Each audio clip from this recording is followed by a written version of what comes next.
buenas noches, El Salvador. Un placer, sin lugar a dudas, volvernos a reencontrar. Y por supuesto, para disfrutar la entrevista 8 en punto. Esta noche, señores, con gusto estaremos conversando con un invitado de lujo. Es que estaremos analizando, por supuesto, sobre toda la situación económica que vive nuestro país, las diferentes propuestas dentro del sistema de pensiones que se han articulado dentro de la Asamblea Legislativa. Y es que no existe humo blanco hasta este momento para llegar a un conclave. Los partidos políticos, al igual que el gobierno, se han reunido en casa presidencial, pero hasta este momento no tenemos nada en concreto. El señor Mauricio Chusí, destacado analista, esta noche está con nosotros, por supuesto, para compartir cuál es su apreciación con relación a las diferentes propuestas, cómo hemos de salir adelante en la situación económica que vive El Salvador. En segundos estaremos conversando con él. Antes, acompáñenos, por supuesto, le planteo la pregunta que esta noche hemos articulado para que usted sea parte integral de la entrevista 8 en punto, que dice así: según su opinión, ¿qué tanto cree usted que a los diputados realmente les interesa la reforma del sistema de pensiones para beneficiar a todos los salvadoreños? Mucho, un 4%, 21%, poco por ciento, señores, y un 75% nada. 278 votos. Iniciar la entrevista. El Salvador nos llama a que sigamos creyendo en él. Es el momento de escuchar a tu país. El primer segmento de la entrevista 8 en punto, como todas las noches, gracias a la cortesía de Banco Agrícola. Y bueno, señores, es un gusto tremendo darle la bienvenida a destacada personalidad Mauricio Chusí, analista económico, esta noche en 8 en punto. Don Mauricio. ¿Cómo está, Sergio? Muy buenas noches. Gracias por su tiempo. Gracias por acompañarnos, don Mauricio. Quisiera arrancar rápidamente compartiendo con usted, como todos los salvadoreños, el collage de noticias que está íntimamente ligado sobre los temas que esta noche vamos a abordar. Y dice así, me desplazo, producción, acompáñeme. Alza en los precios de combustibles afecta el bolsillo de todos los salvadoreños. No descartan dar 200 millones al gobierno para cerrar el año fiscal. Carlos Cáceres: si el país continúa endeudándose en el 2030, no habrá para pensiones plata. Rafael Lemus: proyecto gobierno es más caro que el ICP, según consultor. Se refiere a la propuesta del gobierno. La oposición busca reformar para cotizar 20 años en las AFP. FMLN ofrece que cotizantes de AFP siempre den fondos para pensiones, pero como préstamos. Reforma de pensiones se discutirá en una comisión especial. Reunión de la comisión especial para el tema de pensiones solo duró unos minutos únicamente. Estamos en un punto muerto, no hay acuerdo de pensiones todavía, dijo el doctor Norman Quijano. Se manipula urgencia para reformas ley de pensiones. Y nos incorporamos, don Mauricio Chusí, a bordo de este tema de pensiones que tiene muy preocupado a muchos salvadoreños y a muchos representantes de la opinión pública que nos han acompañado en esta tribuna de entrevista. Diferentes propuestas, ISP, por ejemplo, la del gobierno a última hora. ¿Cuál es su opinión con relación a toda esta propuesta, don Mauricio? Bueno, yo creo que hay que poner el contexto. Si el tema de pensiones viene siendo un tema que debió haberse discutido desde hace, no muchos meses, desde hace muchos años. Si algunos veníamos planteando la necesidad de que se abordara, porque el sistema de pensiones tal como está diseñado no era sostenible y se esperaba que para el 2015 hiciera crisis. La verdad es que ya para el 2017 vemos que el sistema realmente tiene dificultades para operar en sí. La cantidad de certificados de inversión que han adquirido los fondos de pensiones con una tasa de interés muy baja ya llega al 45% sin considerar los CIB, y esto son de las cosas que muy poca gente menciona, es decir, que ese límite ya está superado si consideramos los certificados que sustituyen a los antiguos certificados de traspaso, los que llamamos CIP-B. Entonces ya eso topó. La capacidad del Estado de cubrir el tema de pensiones también está agotada y hay que abordar el tema con profundidad. Es decir, el sistema se hizo desde el principio con errores paramétricos y se terminó de arruinar cuando se hizo la reforma del decreto 100, porque a la gente se le vendió la idea de que el sistema de pensiones privados iba a generar mejores pensiones que el sistema público. Posteriormente, a la hora de la realidad, esto no fue del todo cierto y el expresidente Saca pues niveló las pensiones de ambos grupos, creando una carga para el Estado que tiene un costo como de 7.000 millones a valor presente.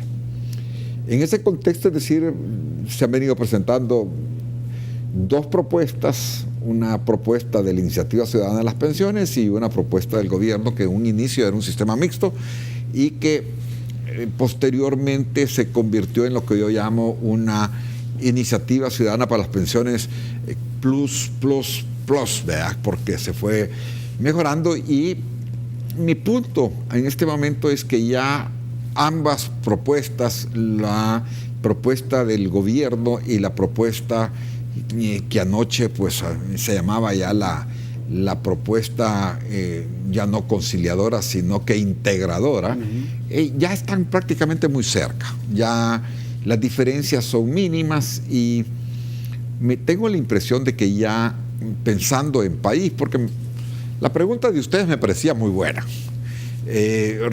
Realmente pensamos que los diputados están resolviendo el tema de pensiones en función de todos los salvadoreños y la gente piensa que no.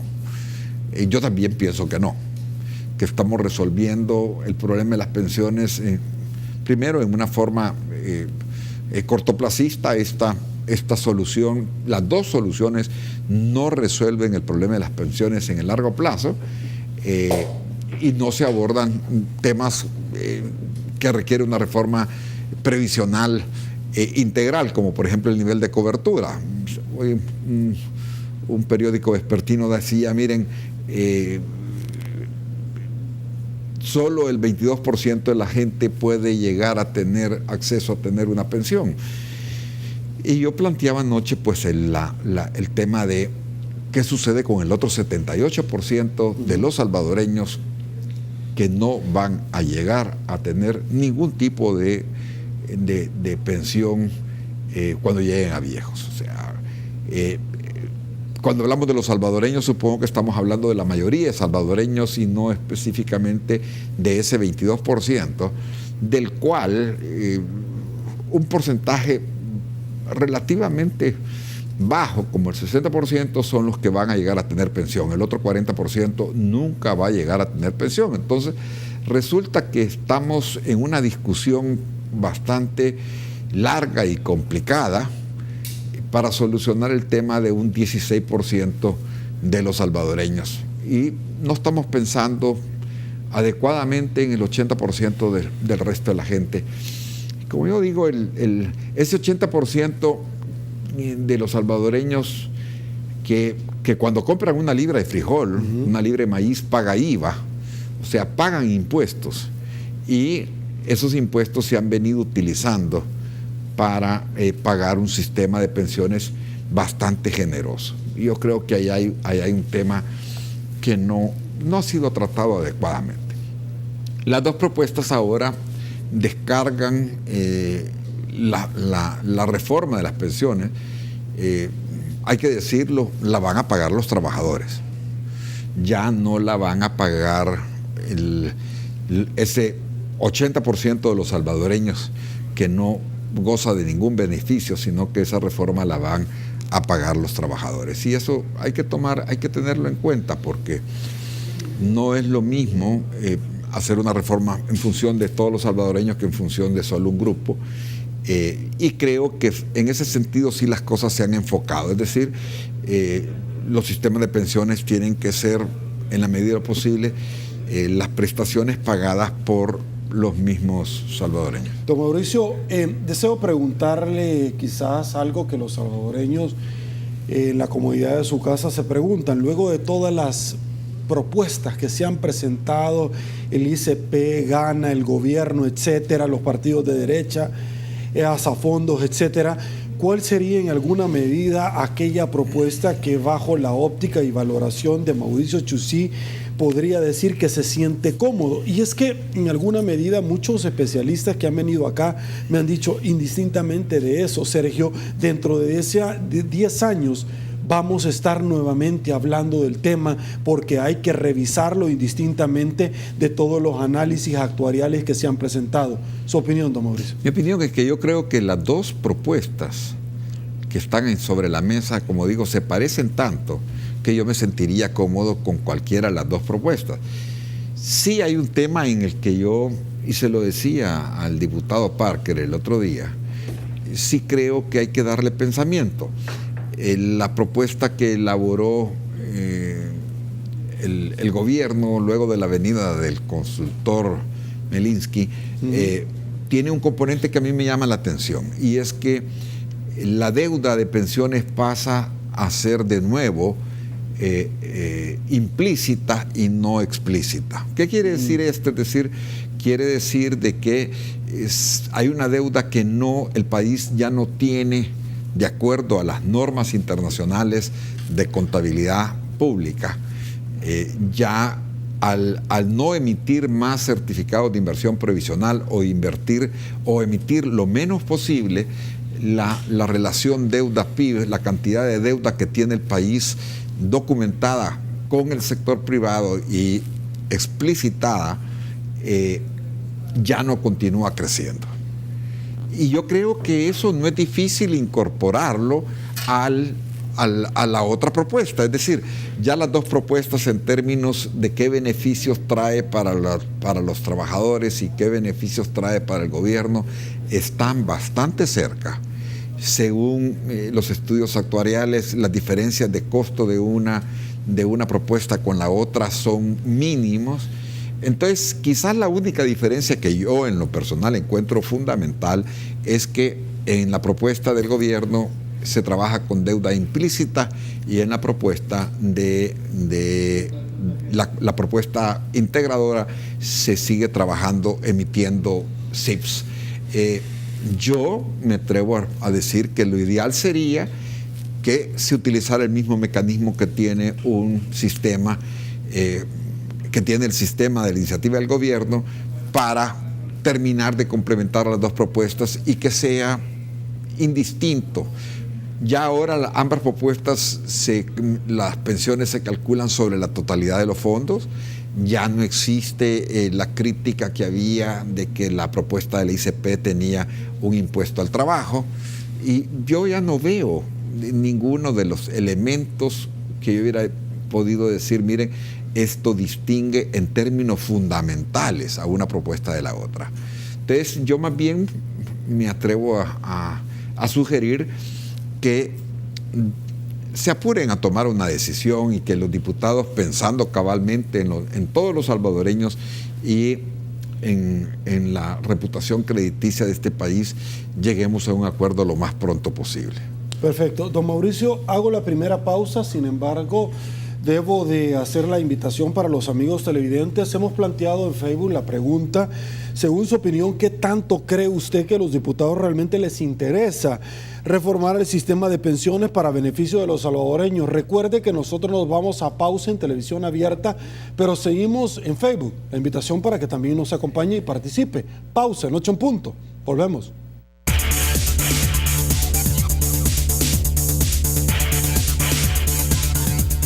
Estamos de regreso, muchísimas gracias El Salvador. Seguimos conversando con don Mauricio Chuzí, destacado analista económico. Don Mauricio, existen diferentes preocupaciones por parte de la población salvadoreña. Tengo un sondeo más adelante, lo voy a presentar y compartir con todos ustedes, de lo que los salvadoreños en alguna moneda preguntan, comparten, y es que se han presentado diferentes propuestas. pero día a día en el cual no se lleva o no se arriba a un arreglo, se pierden ciertas prerrogativas, más plata, y una de ellas es qué va a pasar en el futuro. Por ejemplo, una de las propuestas, don Mauricio, que se ha articulado es que los salvadoreños puedan hacer uso del 25% de lo que han en ese momento cotizado dentro de sus pensiones. ¿Cuál sería la utilidad práctica de esto? ¿Se estaría de acuerdo? ¿El fondo de pensiones daría la pauta para poderlo hacer? Pues en la propuesta de los partidos políticos de oposición sí incluye esa pauta. La verdad es que es se entiende que es un beneficio adicional, pero acordémonos de que desvirtúa un poco el sentido de la pensión. La idea es que la gente tenga los recursos suficientes como para pensionarse en una forma digna.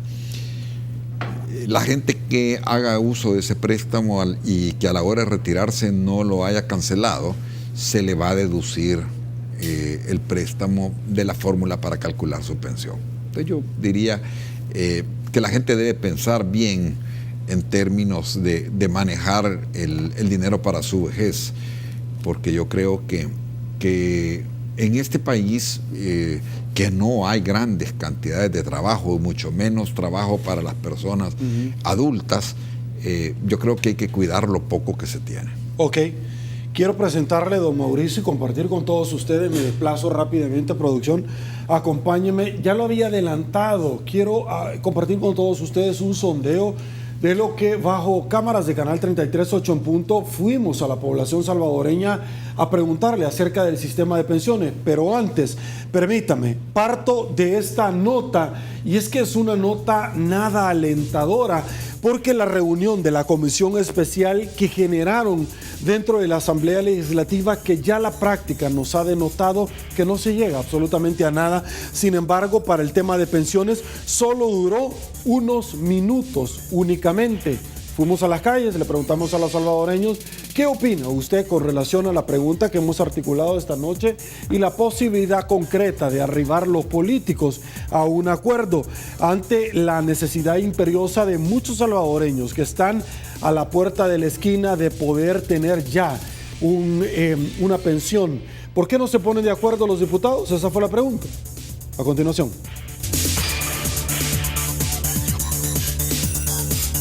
Creo que es por la falta de conciencia de ellos hacia la población y quizás no buscan beneficiar, no buscan el bien común, sino que buscan beneficiar a cierto grupo de la población. Considero que en este caso hay varios puntos a tratar en los cuales llega a haber conflicto de intereses. Ahí es donde se ve más que todo la prioridad de cada uno. La verdad es que es un tema muy complicado y que se lleva desde ya varios años. Eso es porque a ellos no les interesa nada lo que los salvadoreños, para nuestro futuro. A ellos les interesa más su bienestar. Creo que es un negocio, ¿no? Y hay personas y hay intereses económicos que son los que se están enriqueciendo con esto, ¿no? Y no les interesa, la verdad, el pueblo. Ese es el estilo en que esta gente gobierna, ¿no?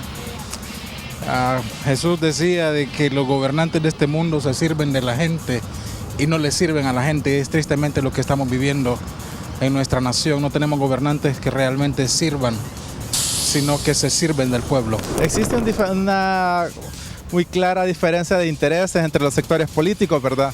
Buscando intereses de muchos empresarios, intereses personales. Entonces eso difiere de lo que realmente cuenta, que es el interés del empleador, valga la redundancia, ¿verdad? Entonces, por eso lo hace muy difícil y conciliar esos intereses crea muchos problemas. Ok, esto es lo que piensa la población salvadoreña luego de articular nuestra pregunta. Don Mauricio Chusí, por favor. Bueno, me impresiona que realmente la gente esté tan decepcionada de la forma como se está negociando, porque eso, incluso como decía yo hace unos minutos, los debería llamar la atención y tener un poquito de sentido de urgencia. Es decir, las cosas no solo tienen un efecto económico.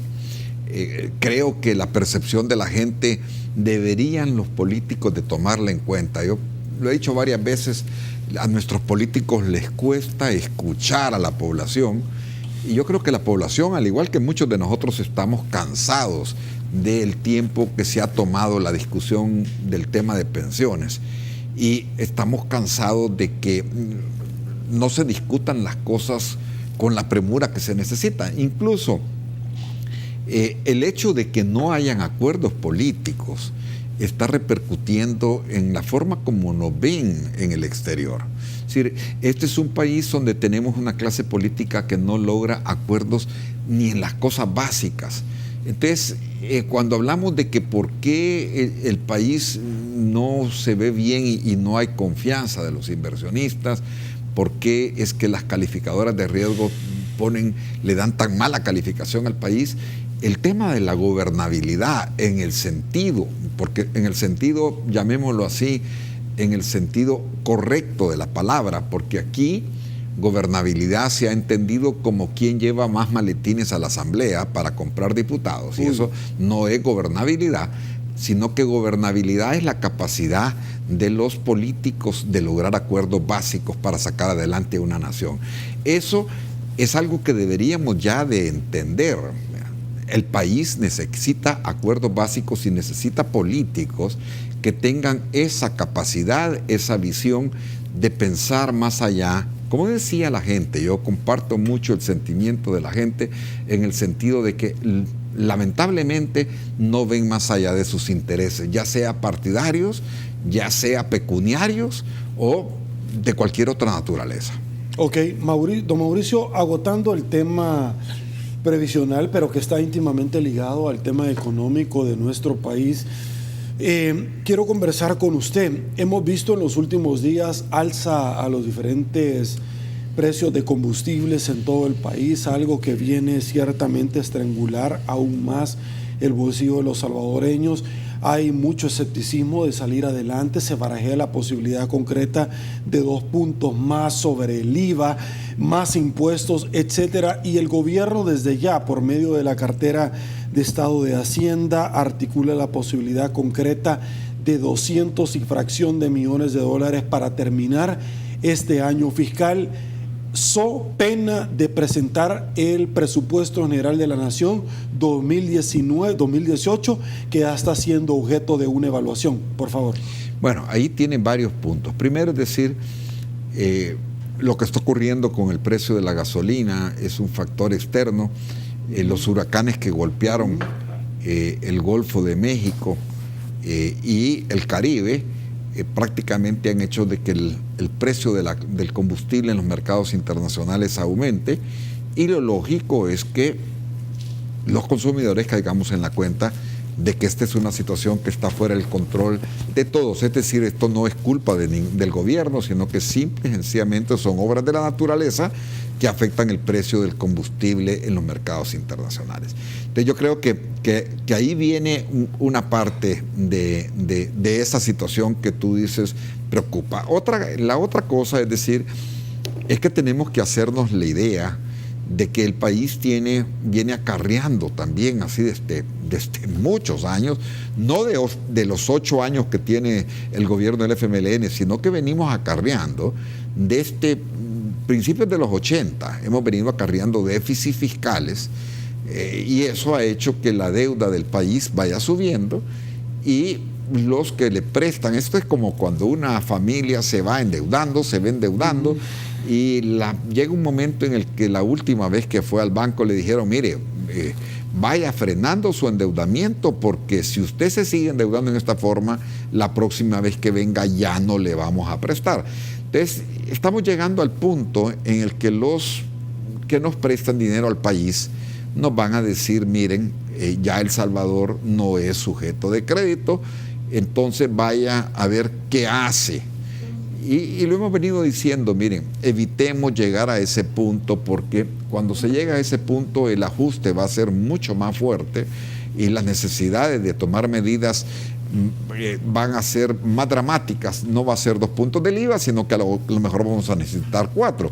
Por ejemplo, nosotros estamos hablando de que necesitamos un 3% de ajuste fiscal en 3 años, Costa Rica está hablando de que se necesita hasta un 5% de ajuste fiscal en 3 años. Es decir, en la medida que la situación se va deteriorando, las necesidades de tomar medidas para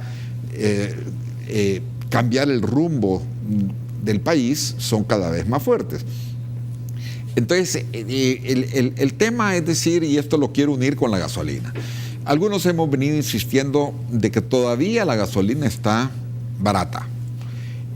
Hay una recuperación económica en los Estados Unidos y las remesas están creciendo un 10% todos los meses, y entonces tenemos como 2 situaciones que son muy favorables para el país.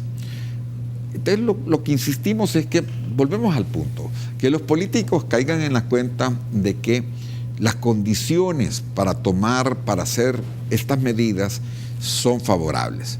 Lo peor que nos puede pasar es que nos veamos obligados a tomar esas medidas que el país necesita cuando la gasolina esté cara y cuando las remesas se estanquen, o si es que llegamos a tener un problema de repatriación de salvadoreños, cuando las remesas empiecen a caer. Entonces, o cuando tengamos un desastre natural.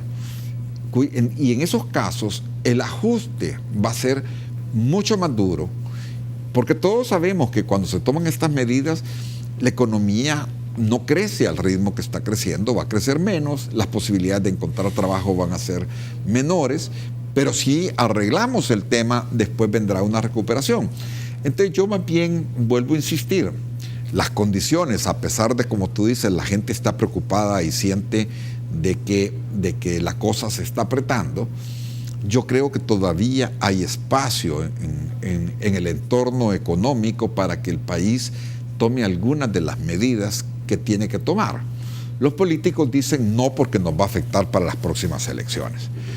Entonces, con esa óptica, las medidas que el país necesita se van a hacer hasta después de las elecciones presidenciales, y dentro de 2 años o de año y medio, en primer lugar va a ser más tarde, se van a requerir medidas más drásticas, y en segundo lugar, a lo mejor el entorno internacional no va a ser tan favorable como el entorno que tenemos en este momento. Ahora, si serán más drásticas, si será más tarde, como usted semánticamente lo ha manejado, la pregunta es, ¿y qué tenemos nosotros los salvadoreños que estar pagando que los políticos no les caiga el 20 para poder salir adelante hoy por hoy?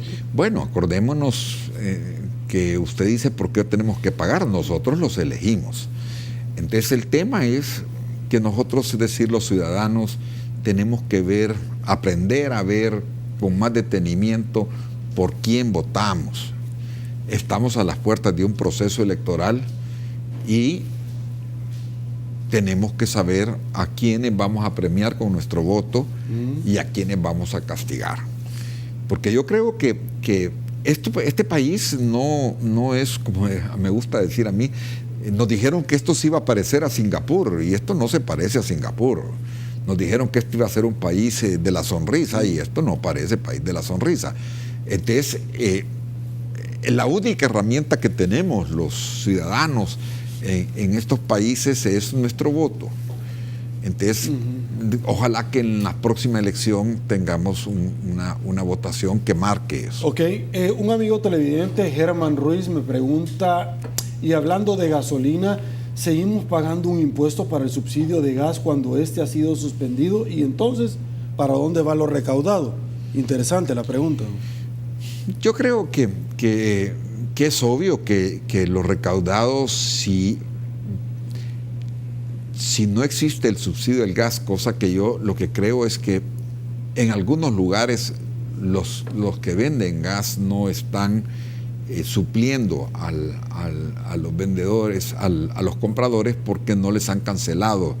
Pero no hay una política oficial de cancelar el subsidio del gas abiertamente. Pero todo parece indicar que eso no se va a poder sostener porque no hay recursos. Y nos vamos, si quieres tú, a los 260 millones. O sea, hay que ubicar de dónde viene el año. Pero veámoslo de dónde viene. Hay una resolución de la Sala de lo Constitucional que le ordena al Ministerio de Hacienda y a la Asamblea Legislativa a corregir el presupuesto e incorporar los gastos que no quedaron consignados en el presupuesto general de la Nación para el año 2017. Es decir, muchos de nosotros lo dijimos, este presupuesto es inconstitucional, es un presupuesto mentiroso. El gobierno se negaba a aceptar de que el presupuesto no estaba hecho de acuerdo a la Constitución, y algunos ciudadanos fueron a la Corte Suprema de Justicia y la Corte les dio la razón diciendo, miren señores, el presupuesto no estaba hecho en una forma correcta. Entonces ahora el ministro presenta el 4 de septiembre, si no me equivoco, o a principios de septiembre, el presupuesto del año 2017 con los gastos que la Sala de lo Constitucional le dice que incorpore. Entonces surge una pregunta, y ayer alguien en el tuit decía que la Sala no había dicho de que se financiaran esos 260 millones, y tiene razón. La Sala no dijo que se financiaran. Pero esta persona que me decía, que es un economista al que yo respeto mucho, me decía, bueno, entonces si no se financian los 260 millones que hacen falta para terminar el año, ¿qué es lo que se propone? No, es que no se financia nada, y entonces la única solución que hay para llenar ese vacío es que se recorten los gastos en 260 millones, lo cual, con todo respeto, es iluso el que esté pensando que bajar 260 millones, y voy a empezar diciendo bajar 260 millones de gastos en un año fiscal, es prácticamente imposible. O sea, de hecho, el programa que se está negociando con el Fondo Monetario y que está negociando Arena y el Frente conlleva una reducción de gastos del 1,5% en 3 años. Pero nunca se puede pensar que se puede rebajar el 1% de gastos en un año, es decir, 260 millones. Y mucho menos, y me parece totalmente absurdo, que algún economista serio vaya a plantear que la solución es reducir esos 260 millones en 3 meses. O sea, si aceptamos la resolución de la Sala de lo Constitucional, alguna solución se le va a tener que dar, una solución mixta, de que incluya una rebaja en gastos como lo dice la resolución de la Sala de lo Constitucional, y un incremento en el financiamiento. De lo contrario, se va a demostrar la tesis del ministro de Hacienda de que nunca quiso presentar presupuestos completos porque Arena nunca iba a estar dispuesta a negociar el financiamiento que se requería para la financiación global del presupuesto. Entonces, todos los que hemos estado abogando porque los presupuestos sean instrumentos serios, nos vamos a encontrar con que los que no son serios son los que presentan los presupuestos y los que tienen la obligación de aprobarlos.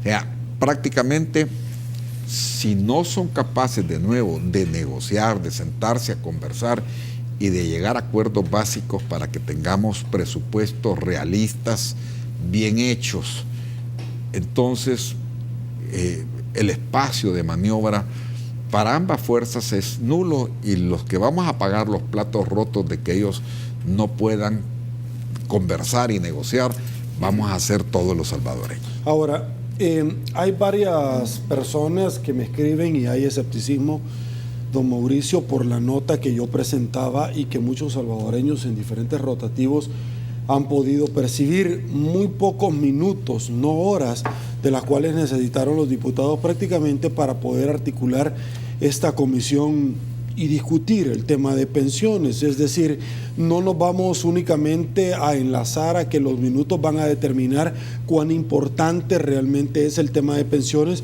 pero sí es sumamente importante. ¿Quién pierde más, don Mauricio? Porque usted ha mencionado 2 temas, uno lo económico, lo previsional, pero usted ha mencionado el tema de elecciones. de cara a las elecciones, no se lleva ningún acuerdo, se va dilatando.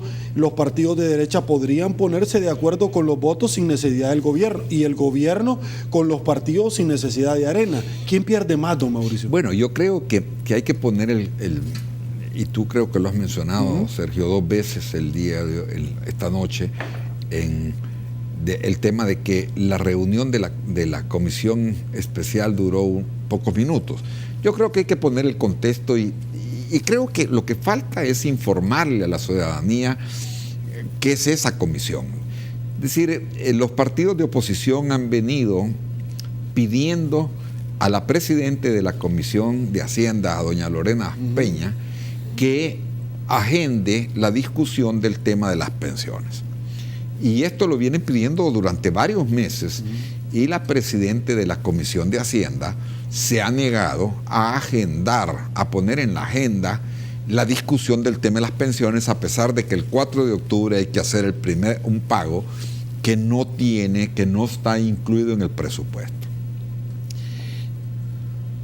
Ante esa situación de intransigencia, la oposición, los partidos de oposición, llámese Arena, PDC, Gana y PCN, deciden hacer una comisión. Todos ellos juntos tienen mayoría simple en la Asamblea y deciden crear una comisión especial para que esa comisión agende la discusión del tema de las pensiones, independiente que en la Comisión de Hacienda no se agende. Entonces, por lo menos ahora ya existe, cuando haya un acuerdo o cuando haya cierta cercanía, esta comisión especial va a convocar y va a agendar la discusión del tema de pensiones. Entonces ya no va a depender de la intransigencia de ningún partido político ni de ninguna persona el que se agende o no, sino que esta comisión lo va a agendar. Por eso es que la comisión duró tan poco tiempo, porque su función fundamental va a ser cuando estén las condiciones, cuando la negociación esté lo suficientemente avanzada, va a agendar la discusión del tema de pensiones para llevarlo al Pleno. Porque de lo contrario, podíamos llegar al 4 de octubre y volver a tener otro default, lo cual sería una verdadera tragedia para el país. No quiero especular, pero habrán otros intereses que estarán negociando los partidos políticos, de los cuales resulta el entrampamiento de esta resolución, don Mauricio. Es que lo que sucede en este país es que con muy poca previsión y más bien como una táctica de negociación que aparece, por cierto, en todos los libros, las cosas se dejan llegar para el último momento. Es decir, después de 1000 diluvios, si no me hacen caso y si no me dan lo que yo quiero, pues entonces que el país haga un default. Y para que la gente entienda, cuando yo hablo de default, es que el país haga otro impago, que el país no cumpla sus obligaciones crediticias, con lo cual prácticamente el país perdería las líneas de crédito internacional y entraría en una situación que nos volvería tremendamente difícil accesar a fondos internacionales, lo cual, siendo un país dolarizado, es prácticamente pegarse un tiro en el pie. Es decir, si volvemos a cometer otro impago, no van a haber fuentes de financiamiento para un país que no tiene capacidad de emitir su propia moneda. ¿Cuáles serían las consecuencias? Es impensable realmente para todos los salvadoreños, pero para muchos aquellos que de pronto dicen... Bueno, una de las cosas que podría afectar a un gran grupo de salvadoreños es que las tasas de interés de sus créditos para adquirir una vivienda o de sus créditos personales o de sus tarjetas de crédito se va a ir a niveles estratosféricos. Es decir, la gente se va a encontrar con dificultades para cubrir sus compromisos personales. Las familias salvadoreñas que tienen sus deudas, que sacan un crédito para mandar a sus hijos a estudiar, se van a encontrar con que si aquí llega a haber otro default, vamos a encontrarnos con problemas para obtener la financiación que el país requiere para su desarrollo. Ok, vamos a hacer otra pausa. Quédese con nosotros. Seguimos conversando con don Mauricio Chusí, pero sintonícenos, por supuesto, en Facebook, en televisión abierta. Nos vamos a una pausa, ya volvemos.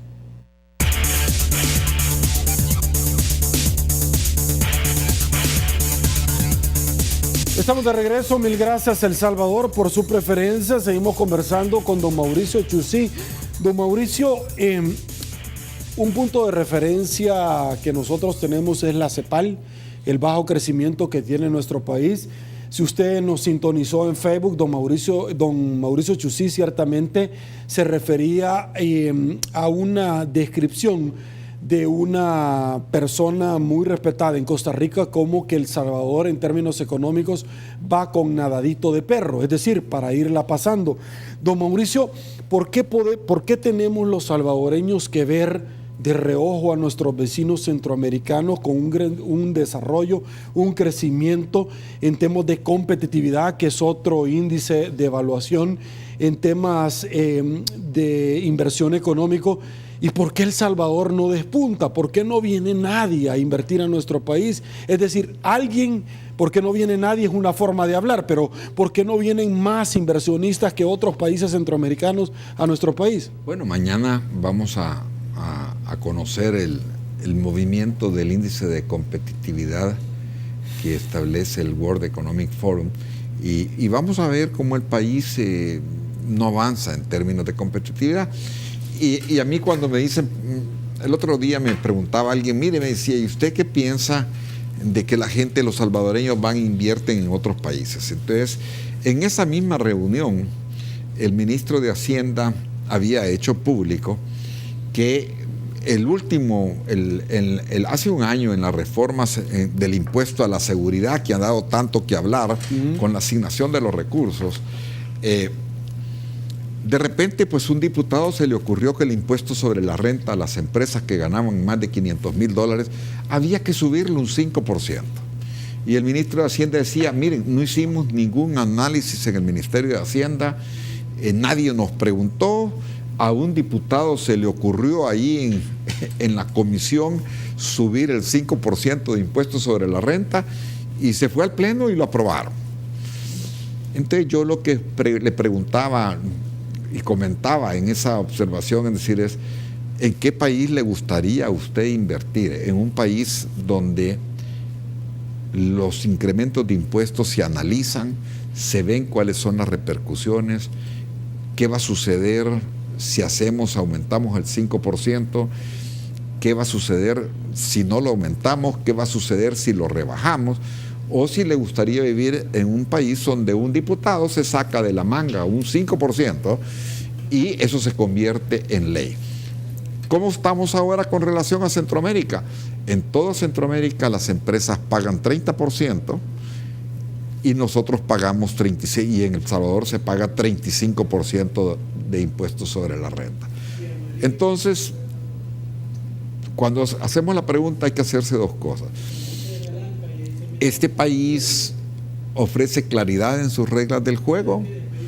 ¿Los impuestos se deciden y se ponen en base a criterios racionales o se los inventa un diputado? ¿Y somos competitivos o no en materia de impuestos con el resto de Centroamérica? En las dos cosas el país se ve muy mal evaluado. O sea, en este país un diputado se puede inventar un impuesto sin evaluar absolutamente nada. Y en este país se ponen impuestos que nos ponen en franca desventaja con el resto de países que compiten con nosotros por los inversionistas, tanto nacionales como extranjeros. ¿A dónde vas a invertir tú? A donde las condiciones sean mejores. Y no podemos criticar a que la gente busque países donde haya seguridad jurídica, donde las leyes se estudien y donde los impuestos sean más favorables que en otros. Ahora, lo que pasa es que llama la atención sus palabras como analista y muy respetado. Don Mauricio, ¿cómo es que de pronto se inventan un nuevo impuesto? Pero en los temas verdaderamente trascendentes como los que arrancamos nosotros, como el tema de pensiones, es imposible, es difícil que ellos de pronto puedan arribar a un arreglo. cómo es que de pronto para la reforma de las leyes de extinción de dominio rápidamente se ponen de acuerdo, para el tema de enriquecimiento ilícito hace 2 años rápidamente se ponen de acuerdo para poner un impuesto rápido, pero no para los problemas realmente? Bueno, voy a utilizar una de las preguntas que tú decías. Se ponen de acuerdo muy rápido para modificar la ley de extinción de dominio, cuando de los 44 votos, 33 votos eran de diputados que tenían procesos de enriquecimiento ilícito en la sección de probidad. Entonces uno dice, bueno, ¿cómo va a ser difícil ponerse de acuerdo cuando hay 33 que tienen intereses, un conflicto de interés claro? Es decir, que lo que están haciendo es modificando la ley para que la ley no los vaya a afectar directamente. Lo triste es que hayan otros 11 diputados que estén dispuestos a acompañar a estos que están siendo cuestionados. Ahora, pero así es la realidad política que estamos viviendo. Ahora, don Mauricio, en determinado momento, para muchas personas, recordarles que usted no solamente es una persona respetable por todo lo que emite, por ser una persona que muchas personas lo consultan, sino que usted fue en su momento presidente del Banco Central de Reserva. Don Mauricio, quiero agarrar el boleto e irme para aquel país del norte. Ciertamente usted es una persona que conoce muchísimo porque en su momento estuvo en un cargo de la cosa pública del Estado. El gobierno de los Estados Unidos, hoy por hoy estamos en vilo de la renovación del TPS, porque usted lo ha dicho, mire, yo no le veo hasta este momento, creo que estamos en posibilidad, pero el TPS no lo tenemos seguro y hay que ser honrados en decirlo. No tenemos seguro una probable salida al DACA, hay que ser honrado. Tenemos una revisión de tratados de libre comercio, es decir, de parte de aquel país del norte vamos a tener una constante revisión y seguimiento al segundo compacto de la MSC, etcétera, de la Socio para el Crecimiento, etcétera, pero eso es un tema que ciertamente preocupa porque no tenemos ningún plan B, si lo podemos ver así, o me equivoco. ¿Su opinión? No, yo creo que el país tiene que cuidar muchísimo sus relaciones internacionales y tiene que cuidar más las relaciones internacionales con los países que definitivamente tienen una incidencia en el bienestar de los salvadoreños. Y yo hacía la pregunta en términos comparativos. Yo sé que a muchos no les va a gustar la comparación que voy a hacer, pero ¿cuáles son los beneficios de tener una política exterior tan favorable a Venezuela?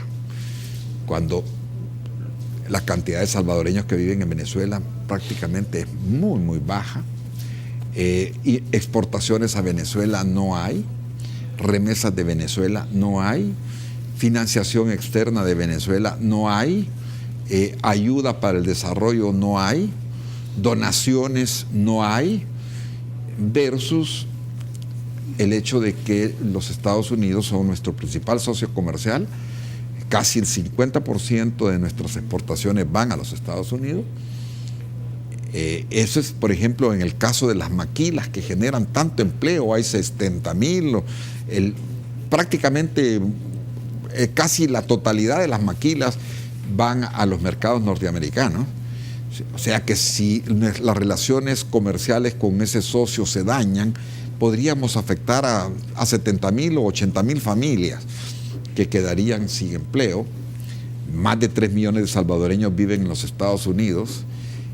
Las remesas, lo que hablamos de los 5,000 millones de remesas que envían los salvadoreños en el exterior, lo que tú dices, los programas de asistencia económica y de donaciones que son como la Socio para el Crecimiento, el Fomilenio 2 y otros componentes de ayuda económica que tiene el país, e incluso decir el hecho de que Estados Unidos nos acompañe o no nos acompañe en las votaciones en los organismos multilaterales de crédito.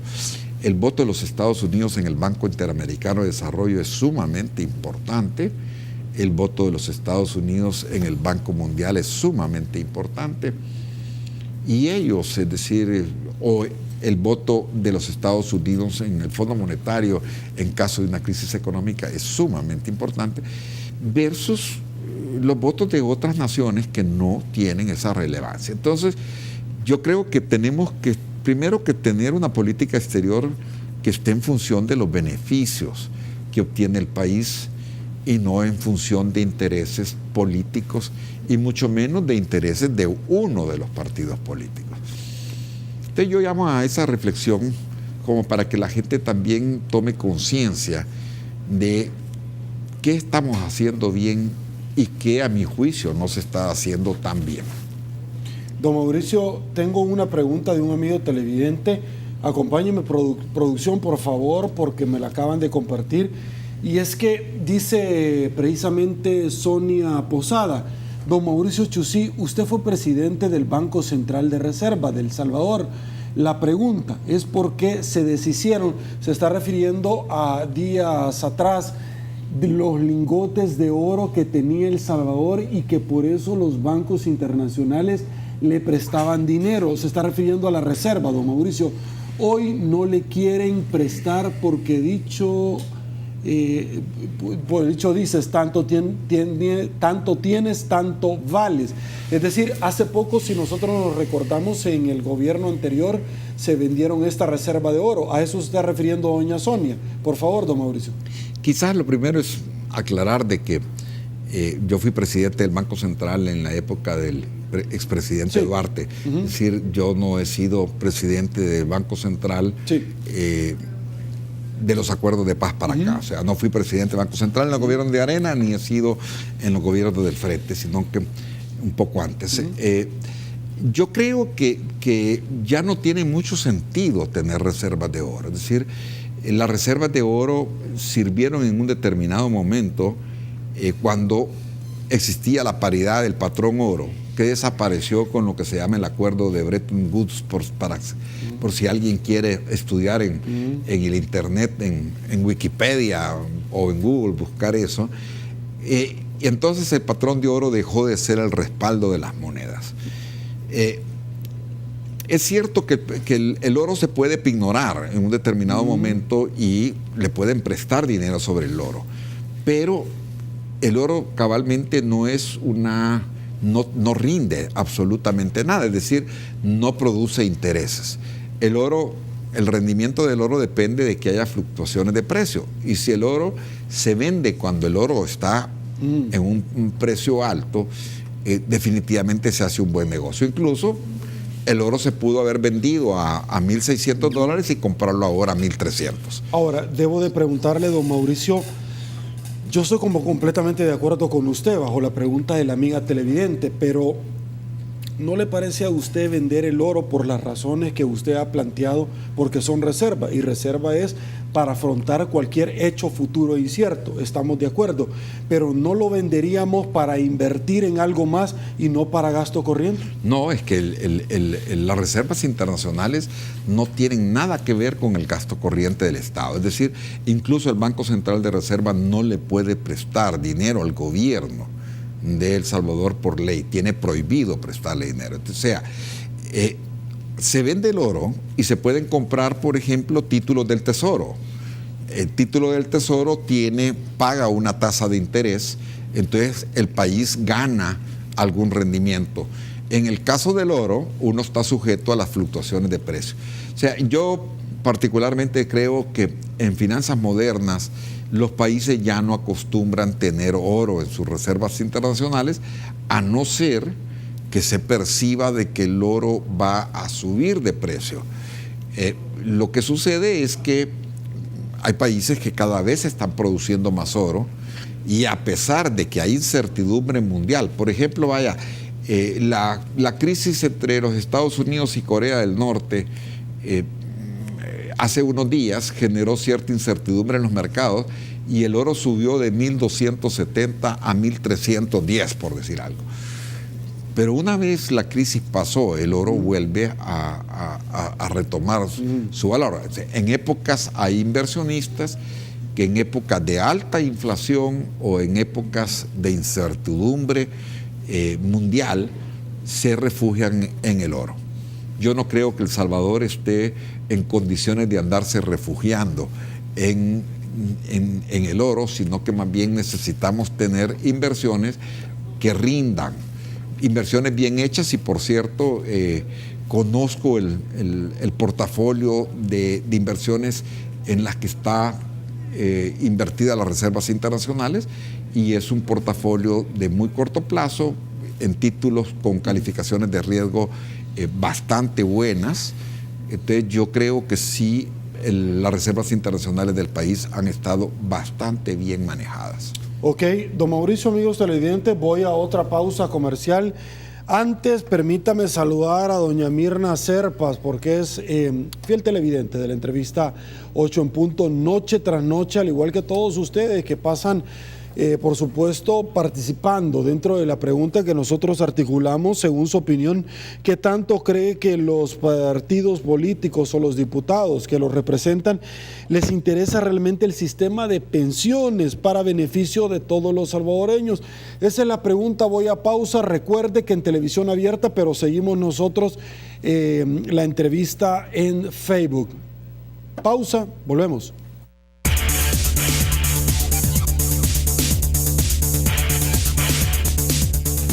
Estamos de regreso. Muy gracias, El Salvador, por seguir en sintonía de la entrevista 8 en punto.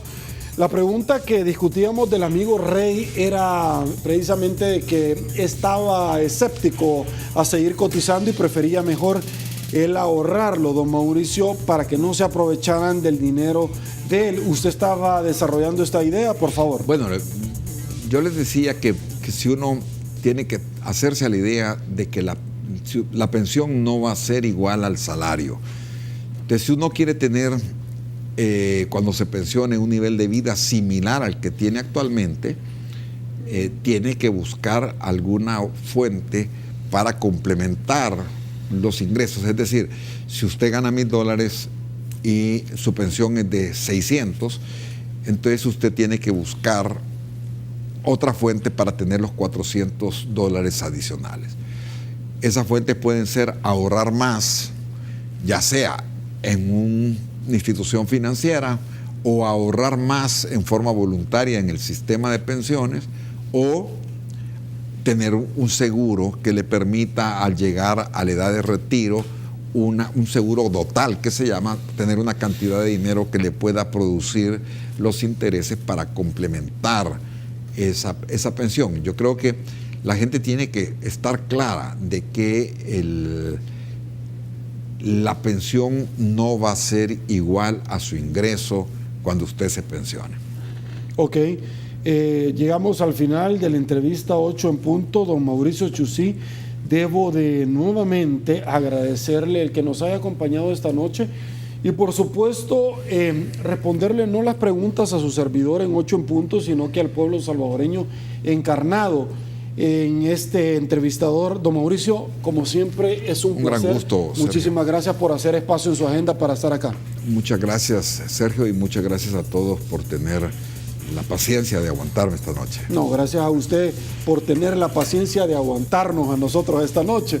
Señores, saludos rápidamente. Acá lo tenemos, Cosavi DRL, porque es parte activa de la entrevista 8 en punto. Yo me quiero desplazar y presentarles a todos ustedes el consolidado de la participación ciudadana de esta noche, porque planteamos desde el inicio esta pregunta que va íntimamente ligado con los temas que hemos conversado con don Mauricio Chusí en esta tribuna de entrevista.